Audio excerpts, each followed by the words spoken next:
সমগ্র বরাক উপত্যকা সহ বিভিন্ন এলাকার গুরুত্বপূর্ণ খবরের মধ্যে স্বাগতম।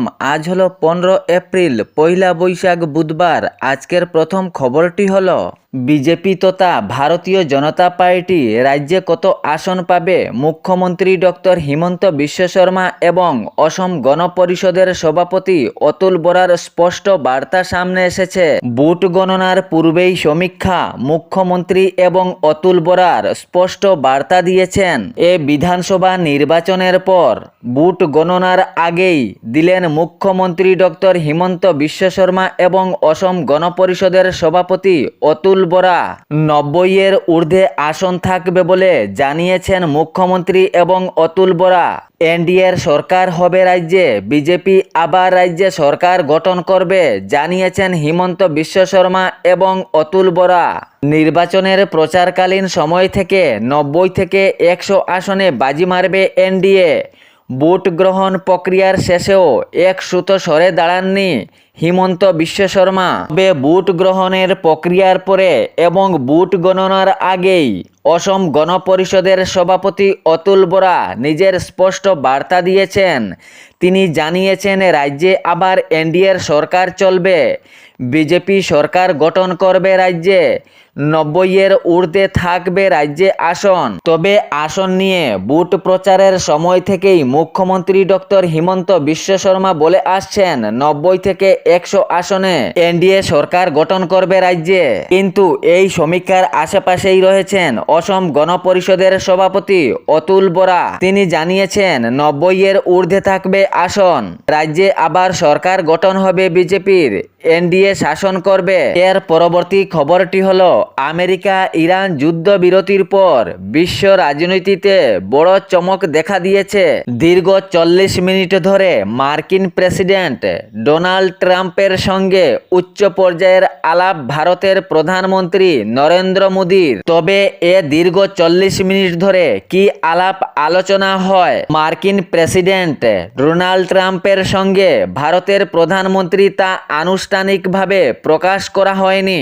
তবে আনুষ্ঠানিকভাবে এই আলাপ আলোচনার প্রকাশ না হলেও আন্তর্জাতিক মহলে চরম দেখা দিয়েছে।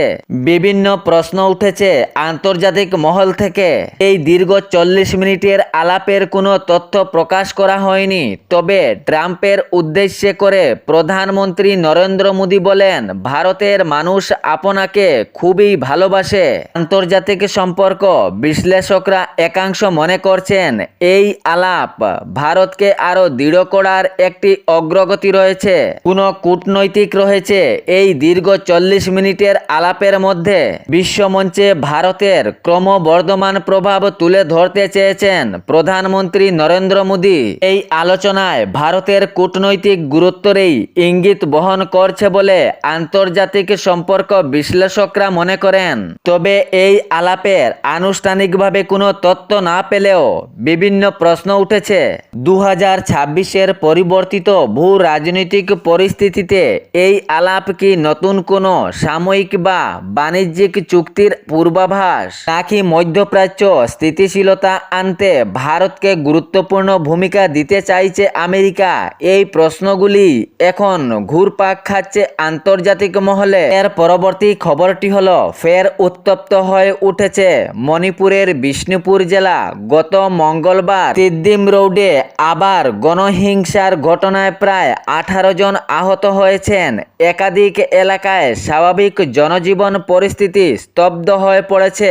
সূত্রে জানা গিয়েছে, ওই রাস্তায় চলাকালীন অবস্থায় এক গাড়িকে জনতা থামিয়ে দেয়। বিক্ষোভকারীরা বিভিন্ন স্থানে রাস্তা অবরোধ করেন এবং বিক্ষোভ প্রদর্শন করেন। বিষ্ণুপুর চূড়াচাঁদপুর সড়ক এবং ইম্ফল আন্তর্জাতিক বিমানবন্দরের সঙ্গে সংযোগকারী মহাসড়কগুলোতে ব্যাহত হয়। এতে যাত্রীদের দুর্ভোগ দেখা দেয়। অনেক সমস্যার মধ্যে অনেক যাত্রী পড়েছেন। জানা গিয়েছে, গত 7 এপ্রিল ত্রং লাউবি গ্রামের মর্মান্তিক ঘটনার ধারাবাহিককে কেন্দ্র করে এই পরিস্থিতি হয়েছে। উত্তপ্ত পরিস্থিতি হয়েছে 7 এপ্রিলের ঘটনাকে কেন্দ্র করে। ওই এলাকার এলাকার একটি বাড়িতে বোমা নিক্ষেপ করা হয়। এই বোমার জেরে 2 নাবালিক ভাই বোনের প্রাণ যায়। 5 বছরের একটি ছেলে এবং 6 মাসের একটি কুলের মায়ের সন্তান প্রাণহানি হয় এই বোমা নিক্ষেপের ফলে। তারপর থেকে এই উত্তপ্ত পরিস্থিতি। এই গণহিংসার ঘটনায় প্রায় 18 জন আহত হয়েছেন। জানা গিয়েছে একাধিক এলাকায় স্বাভাবিক জনজীবন পরিস্থিতি স্তব্ধ হয়ে পড়েছে।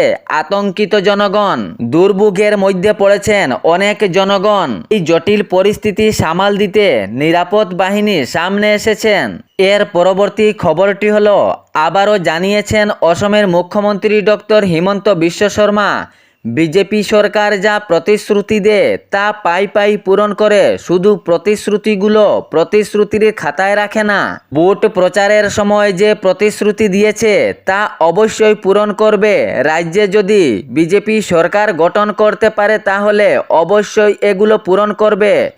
জনস্বার্থের জন্য বিজেপি সরকার কাজ চালিয়ে যায় বললেন মুখ্যমন্ত্রী ডক্টর হিমন্ত বিশ্ব শর্মা। তিনি জানিয়েছেন, প্রথমে যে প্রতিশ্রুতিগুলি দেওয়া হয়েছিল সবগুলো পূরণ করার চেষ্টা চালিয়েছে বিজেপি সরকার, কিন্তু বিরোধীরা এ নিয়ে ঠাট্টা করেছিল। কোনো সমালোচনায় কান দেয়নি বিজেপি সরকার। জনস্বার্থের জন্য তা পূরণ করার চেষ্টা চালিয়েছে, কিন্তু বিরোধীরা এটি কল্পনা করতেও পারেনি বিজেপি সরকার এরকম জনস্বার্থের জন্য কাজ চালিয়ে যাবে বললেন অসমের মুখ্যমন্ত্রী ডক্টর হিমন্ত বিশ্ব শর্মা। এবারও যা প্রতিশ্রুতি দেওয়া হয়েছে তাও পূরণ করার পুরো চেষ্টা চালিয়ে যাবে বিজেপি সরকার। সরকারি প্রকল্প থেকে সরকারি চাকরি সহ বিভিন্ন প্রকল্পের প্রতিশ্রুতি দিয়েছে ভোট প্রচারের সময়, তা অবশ্য পূরণ করবে। জনস্বার্থের জন্য এ সরকার কাজ চালিয়ে যাচ্ছে বললেন মুখ্যমন্ত্রী ডক্টর হিমন্ত বিশ্ব শর্মা। এর পরবর্তী খবরটি হলো, এ ঘূর্ণিঝড়ের জেরে শিলচরের আশেপাশে সহ শিলচর শহরে অনেক ক্ষয়ক্ষতি হয়েছে। ঘূর্ণিঝড় ক্ষয়ক্ষতিদের ত্রাণ কার্যের হাত বাড়িয়েছেন জেলা প্রশাসন। পরিদর্শন করে বিভিন্ন এলাকায় তিনি ক্ষয়ক্ষতির সামগ্রিক পরিমাণও মূল্যায়ন করেন তিনি। ঝড়ে ক্ষতিগ্রস্ত পরিবার সহ বিভিন্ন এলাকা পরিদর্শন করেন কাছাড় জেলা আয়ুক্ত আয়ুষ গর্গ। পরবর্তী খবরটি হলো, ভারতের প্রধানমন্ত্রী নরেন্দ্র মোদী জানিয়েছেন বিজেপি সরকার নারী শক্তিকে আরও শক্তিশালী করার চেষ্টা চালিয়েছে। বেটি পড়াও বেটি বাঁচাও এবং নারী শক্তিকে আরও শক্তিশালী করার নারা দিয়েছেন। তিনি উনার বক্তব্যের মাধ্যমে প্রকাশ করেছেন নারী শক্তিকে আরও অগ্রগতি দেওয়ার জন্য বিজেপি সরকার কাজ চালিয়ে যাবে, যাহাতে নারীরা সবলভাবে স্বনির্ভর হয়ে নিজের জীবনযাপন করতে পারে, কোনো সমস্যা না আসে। এ নিয়ে বিজেপি সরকারের উদ্দেশ্য রয়েছে নারী শক্তির উপর নারীকে স্বাবলম্বী করা উদ্দেশ্য রয়েছে বললেন প্রধানমন্ত্রী নরেন্দ্র মোদী। তিনি জানিয়েছেন নারীর সম্মান ও স্বাবলম্বী এ বিজেপি সরকার চায়। বিজেপি সরকার সবসময় নারীদের সম্মান করে শক্তিশালী বানানোর চেষ্টা চালায়, যাহাতে নারীরা স্বাবলম্বী ও স্বনির্ভর হয়ে ওঠে। এ ছিল বরাক উপত্যকা সহ বিভিন্ন এলাকার গুরুত্বপূর্ণ খবর। এরকম নিত্য নতুন খবর পাওয়ার জন্য চ্যানেলটি সাবস্ক্রাইব করে রাখবেন এবং ভিডিওটি লাইক করে শেয়ার করতে ভুলবেন না, যাতে সঠিক সংবাদগুলো অন্যজনের কাছে পৌঁছায়। ধন্যবাদ।